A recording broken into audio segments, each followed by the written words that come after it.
नमस्कार, SBT news में आपका स्वागत है। पेश है 6 दिसंबर मंगलवार शाम 7:15 राजस्थान की बड़ी खबरें। राजस्थान में कांग्रेस विधायकों के सामूहिक इस्तीफे मामले को लेकर हाईकोर्ट ने जवाब तलब किया है। राजस्थान हाईकोर्ट की ओर से मंगलवार को विधानसभा अध्यक्ष सीपी जोशी और सचिव को नोटिस जारी किए गए हैं।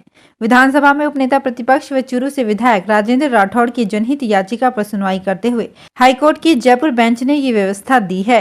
91 कांग्रेस के विधायकों के इस्तीफे स्पीकर के पास पेंडिंग हैं और इसके खिलाफ भाजपा नेता राठौड़ ने कोर्ट का दरवाजा खटखटाया था। जस्टिस एमएम श्रीवास्तव और विनोद कुमार भारवानी की बेंच ने इस पर सुनवाई की। राठौड़ अपने केस की खुद पैरवी कर रहे हैं। उन्होंने कहा कि विधायकों के सामूहिक त्याग पत्र से वर्तमान सरकार सदन का विश्वास खो चुकी है। इसके बावजूद कैबिनेट मीटिंग कर नीतिगत निर्णय लिए जा रहे हैं। राजस्थान एसीबी आज पूरे प्रदेश में 6 से ज्यादा जगहों पर सर्च कर रही है। एसीबी की search department of information technology की सूचना सहायक प्रतिभा कमल और डिस्कॉम के डबल एओ दीपक गुप्ता के ठिकानों पर सर्च अभियान चल रहा है। इस दौरान प्रतिभा कमल के घर से सर्च के दौरान 22 लाख रुपए नगद, 1 किलो सोना, 2 किलो चांदी, BMW सहित 6 कार मिली है। वहीं दीपक गुप्ता के घर से सोने की घड़ियां, गहने मिले हैं। साथ ही दीपक के घर के अंदर ही होम थिएटर बना हुआ था। दरअसल एसीबी का ये सर्च सरकारी अधिकारियों के खिलाफ आय से अधिक संपत्ति और पद के दुरुपयोग को लेकर किया जा रहा है। एसीबी ने जयपुर में दोनों सरकारी अधिकारियों के 2 जगहों पर रेड मारी है। यह ऑपरेशन एसीबी के एडिशनल एसपी पुष्पेंद्र सिंह राठौड़ कर रहे हैं। ऑर्गन डोनेशन के मामलों में राजस्थान देश भर में अव्वल है, लेकिन जागरूकता की कमी के चलते प्रदेश में स्किन डोनेशन के मामले अब तक रफ्तार नहीं पकड़ पाए हैं। वो भी तब जब राजस्थान के सबसे बड़े एसएमएस अस्पताल में पूरे उत्तर भारत का पहला स्किन बैंक बनाया गया है। 6 महीने पहले इसी साल जून में प्रदेश के सबसे बड़े एसएमएस अस्पताल में उत्तर भारत का पहला स्किन बैंक स्थापित किया गया था, लेकिन तब से लेकर अब तक महज एक ही स्किन डोनेशन हो पाया है, वो भी एक दिन पहले सोमवार को, जब एक महिला की मौत के बाद उसके परिजनों ने स्किन डोनेट करने की सहमति दी। राजस्थान में राहुल गांधी की यात्रा का आज दूसरा दिन है। पहले दिन झालावाड़ जिला पूरा नाप डाला और आज सवेरे वहां से चलते हुए कोटा जिले में आ पहुंचे। कोटा में भी आज शाम तक करीब 45 से 50 किलोमीटर का रन है भारत जोड़ो यात्रा का। इस दौरान राहुल गांधी और उनकी यात्रा 4 से 5 बार ब्रेक लेगी। राहुल गांधी की यात्रा पर विपक्ष लगातार हमले कर रहा है। यात्रा के बारे में कहा जा रहा है कि ये यात्रा किसी तरह का कोई प्रभाव नहीं दिखा पाएगी।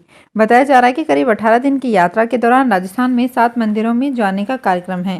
पहले रूट चार्ट में 13 मंदिर थे, लेकिन अब इस प्रोग्राम को कुछ शॉर्ट किया गया है। राजस्थान में सर्दी धीरे धीरे जोर पकड़ रही है। रात के बाद अब दिन में भी तापमान कम होने लगा है। उदयपुर, गंगानगर, अजमेर, अलवर में दिन में अधिकतम तापमान सामान्य से 2 डिग्री सेल्सियस तक नीचे चला गया है। इस कारण शहरों में अब दिन में सूरज की गर्मी हल्की पड़ने लग गई है। इसके कारण जयपुर, सीकर, कोटा, उदयपुर में अधिकतम तापमान 26 डिग्री सेल्सियस से नीचे आ गया है।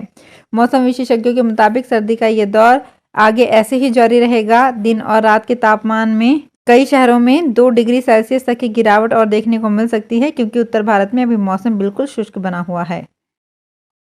राजस्थान की रार में आखिरकार गाज अजय माकन पर जाकर गिरी है। मल्लिकार्जुन खड़गे अब पार्टी के अध्यक्ष बन गए हैं। अशोक गहलोत जस के तस मुख्यमंत्री बने हुए हैं और पूर्व उप मुख्यमंत्री सचिन पायलट भी आलाकमान की कमान में तीर की तरह धंसे हैं। सबसे बड़ा झटका इस तकरार की रार में अजय माकन को मिला है। उनसे प्रभारी पद वापस ले लिया गया है। कांग्रेस अध्यक्ष मल्लिकार्जुन खड़गे ने पंजाब के पूर्व उप मुख्यमंत्री और विधायक सुखजिंदर सिंह रंधावा को अब राजस्थान का प्रभारी बनाया है। राजस्थान का भीलवाड़ा माइनिंग क्षेत्र के लिए बड़ी खुशखबरी लेकर आया है। भीलवाड़ा के कोटड़ी तहसील के चांदगढ़ में आयरन के एक्सप्लोरेशन के दौरान कॉपर के भंडार मिलने के अच्छे संकेत मिले हैं। विभाग द्वारा RSMET के माध्यम से भीलवाड़ा के कोटड़ी के चांदगढ़ गांव में आयरन ओर के लिए 3500 मीटर ड्रिलिंग का कार्य करवाया जा रहा है। एक्सप्लोरेशन के शुरुआती दौर में ही आयरन ओर के साथ ही कॉपर के भंडार मिलने के संकेत मिले हैं। राजस्थान के जलदाय मंत्री डॉक्टर महेश जोशी ने भाजपा नेता राज्यवर्धन सिंह राठौड़ के राजस्थान में भारत जोड़ो यात्रा में 500 करोड़ खर्च करने के आरोपों पर पलटवार करते हुए उन्हें अपरिपक्व नेता करार दिया है। पीसीसी में मीडिया से बात करते हुए जोशी ने कहा कि भाजपा के नेताओं की कुछ भी बोलने की आदत है। कुछ भी बोले जाओ, बस बोलना है। इनको बस इस बात की गुट्टी दी जाती है कि मन में जो आए बोलो, बार बार बोलो, चाहे वो सत्य हो या झूठ हो। राजस्थान में राहुल गांधी की भारत जोड़ो यात्रा का आज दूसरा दिन है। झालावाड़ के खेल संकुल से सुबह करीब 6 बजे शुरू हुई यात्रा ने करीब 10 किलोमीटर का सफर पूरा कर लंच ब्रेक लिया। फिलहाल यात्रा झालावाड़ जिले के देवरी घाटा में है। आज के दिन की यात्रा का दूसरा चरण दोपहर 3:30 बजे से स्टार्ट हुआ। इस दौरान कांग्रेस नेता कन्हैया कुमार ने कहा कि गुजरात चुनाव बीजेपी ने सारी हदें पार कर दी है। उन्होंने कहा कि वोटिंग के दिन पीएम मोदी के रोड शो में बीजेपी ने प्रचार किया। यात्रा जब जिला भाजपा कार्यालय के सामने से निकली तो राहुल का रिएक्शन देखकर सभी मुस्कुरा दिए। दरअसल बीजेपी ऑफिस पर भी कई लोग यात्रा को देखने के लिए सुबह से ही जमे हुए थे। राहुल की नजर जब उन पर पड़ी तो उन्होंने फ्लाइंग किस देकर लोगों का अभिवादन किया। बीकानेर में सड़क, गली, मोहल्ले और बाजारों में पड़ा कचरा अब ट्रैक्टर ट्रॉली नहीं उठाएगा। सुबह घर घर कचरा एकत्र करने वाले टिपर ही अब ये कचरा उठाएंगे।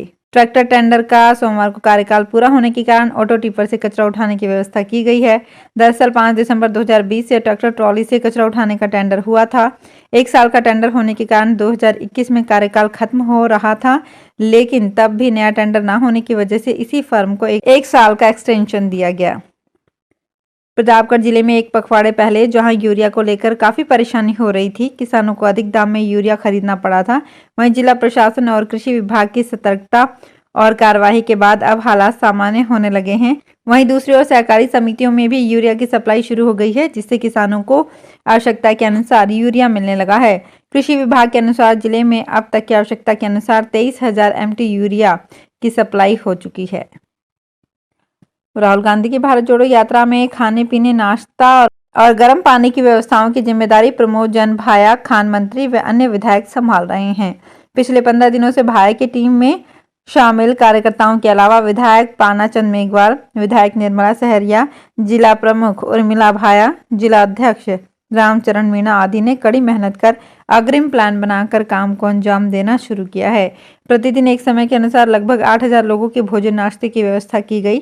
आवश्यक हलवाई, कैटरिंग के अलावा लगने वाले राशन, पानी, गैस सिलेंडर, बिजली, दूध, सब्जी की अनुमानित संख्या का हिसाब लगाकर राजस्थान, अहमदाबाद, आस्टा, इंदौर आदि के 60 हलवाइयों की व्यवस्था की गई। तो फिलहाल इस बुलेटिन में इतना ही। फिर हाजिर होंगे कुछ और बड़ी खबरों के साथ। अगर आप भी अपने आसपास की छोटी बड़ी और महत्वपूर्ण खबरों से अपडेट रहना चाहते हैं तो सब्सक्राइब कीजिए हमारे चैनल SPT न्यूज को और प्रेस कीजिए बेल आइकन पर।